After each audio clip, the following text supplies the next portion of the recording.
जय श्री राम। आइए आज सुनते हैं श्री लक्ष्मी माता जी की कहानी कि श्री लक्ष्मी नारायण जब एक बार पृथ्वी पर आते हैं तो क्या होता है। तो आइए सुनते हैं श्री लक्ष्मी नारायण की कहानी। एक बार भगवान विष्णु के मन में धरती पर घूमने की इच्छा हुई तो वो अपनी यात्रा की तैयारी में लग गए। जब विष्णु जी तैयार हो रहे थे तो माता लक्ष्मी ने पूछा, आप सुबह सुबह कहाँ जा रहे हैं। तो भगवान विष्णु ने कहा कि देवी, मैं धरती लोक पर घूमने जा रहा हूँ। फिर थोड़ी देर सोचा और लक्ष्मी माता ने कहा, क्या मैं भी आपके साथ आ सकती हूँ। तो भगवान विष्णु ने कहा, ठीक है, तुम मेरे साथ आ सकती हो, पर तुम्हें मेरी एक बात माननी होगी कि तुम धरती पर पहुंचकर उत्तर दिशा की तरफ नहीं देखोगी। तो माता लक्ष्मी सहमत हो गई। उन्होंने कहा, नहीं, जब मैं आपके साथ ही जा रही हूँ तो मैं उत्तर दिशा की तरफ नहीं देखूंगी। और जब सुबह हुई तो माता लक्ष्मी और भगवान विष्णु धरती पर पहुंच गए। जब धरती की सुंदरता को देखा तो माता लक्ष्मी बहुत प्रसन्न हो गई और भगवान विष्णु को दिया हुआ वचन भूल गई और धरती को देखते देखते उन्होंने उत्तर दिशा की ओर देख लिया। जब उन्होंने उत्तर दिशा की ओर देखा तो वहाँ से माता लक्ष्मी को एक बहुत ही सुंदर बगीचा नजर आया और बहुत सारे फूल खिले हुए थे उसमें, तो फूलों की खुशबू भी आ रही थी। और एक फूलों का खेत था जिसमें माता लक्ष्मी जी बिना सोचे समझे चली गई और एक सुंदर सा फूल तोड़ आई। जब माता लक्ष्मी भगवान विष्णु के पास आई तो भगवान विष्णु ने कहा, देवी, मैंने तुमसे एक वचन लिया था और तुमने वो वचन नहीं माना। और ऐसा कहा जाता है कि उस वक्त भगवान विष्णु की आंख में आंसू थे। तो माता लक्ष्मी को अपनी भूल का पता चला तो उन्होंने भगवान विष्णु से अपनी गलती की माफी मांगी और भगवान विष्णु ने कहा कि अब तुमने भूल की है तो तुम्हें उसका फल भी भुगतना पड़ेगा। जिस माली के खेत से तुमने बिना पूछे फूल तोड़े हैं, ये चोरी है और अब तुम्हें 3 साल तक उस माली के घर में दासी बनकर रहना होगा, फिर मैं तुम्हें बैकुंठ वापस बुलाऊंगा।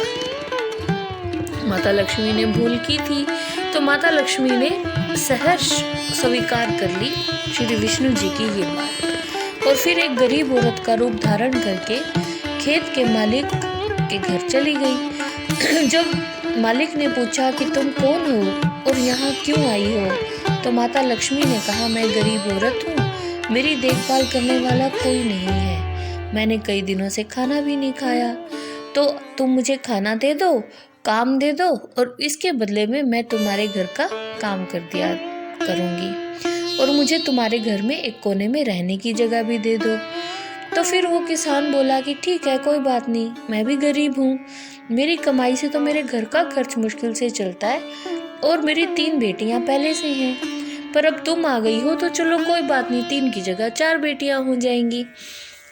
माता लक्ष्मी को उस माली ने अपने झोपड़ी में शरण दे दी। जब माता लक्ष्मी 3 साल तक उस माधव के घर पर नौकरानी बनकर रही तो फिर जब सारे काम माता लक्ष्मी करती थी तो गायें काम करती थी तो गायें खुशहाल हो गई।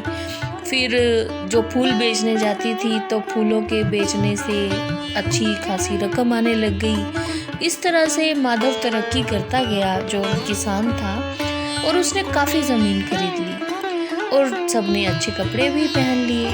फिर किसान ने सोचा कि यह सब कुछ मुझे इस महिला के आने के बाद मिला है, अब इस महिला ने बेटी के रूप में मेरी किस्मत बदल दी और वो अपनी बेटी समझ के उसके लिए बहुत सारे एक दिन फल फूल लेकर आया। तो जब अपने खेतों से काम खत्म करके एक दिन वो घर आया तो उसने देखा कि एक देवी, 3 साल के बाद की बात है ये, कि एक देवी गहनों से सजी हुई बैठी है और माता लक्ष्मी का साक्षात रूप है। तो जब उसने ध्यान से देखा तो उसने देखा कि ये तो वही स्त्री है जो हमारे घर में मेरी बेटी बनकर रहती थी। तो फिर किसान बोला कि हे माँ, मुझसे तो अपराध हो गया, मैंने अनजाने में ही आपसे घर का, खेत का सारा काम करवाया, अब मुझे मेरे भूल के लिए क्षमा करो। तो माता ने कहा कि तुम तो बहुत अच्छे हो, तुमने मुझे अपनी बेटी की तरह रखा, इसके बदले में मैं तुम्हें वरदान देती हूँ कि तुम्हारे पास कभी भी खुशियों की, धन की कोई भी कमी नहीं रहेगी, तुम्हें सारे सुख मिलेंगे और फिर तुम बहुत अच्छी तरह से अपना जीवन बिताओगे। और उस दिन प्रभु की दया से गुरुवार था, तो गुरुवार को भगवान विष्णु की उपासना शुरू कर दी उस किसान ने। तो अब ऐसा कहा जाता है कि जो हर जगह से निराश हो जाता है, जो हर जगह से परेशान हो जाता है, अगर वो भगवान विष्णु से प्रार्थना करता है, भगवान विष्णु चालीसा पढ़ता है और भगवान विष्णु के मंत्रों का जाप करता है, तो इसकी हर इच्छा पूरी होती है।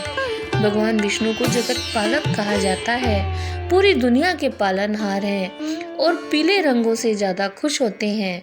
तो भगवान विष्णु का स्मरण करने से जीवन में सकारात्मक विचार भी आते हैं और जिस घर में भगवान विष्णु और लक्ष्मी जी की पूजा होती है, वहाँ सुख और समृद्धि का वास होता है। जय श्री राम।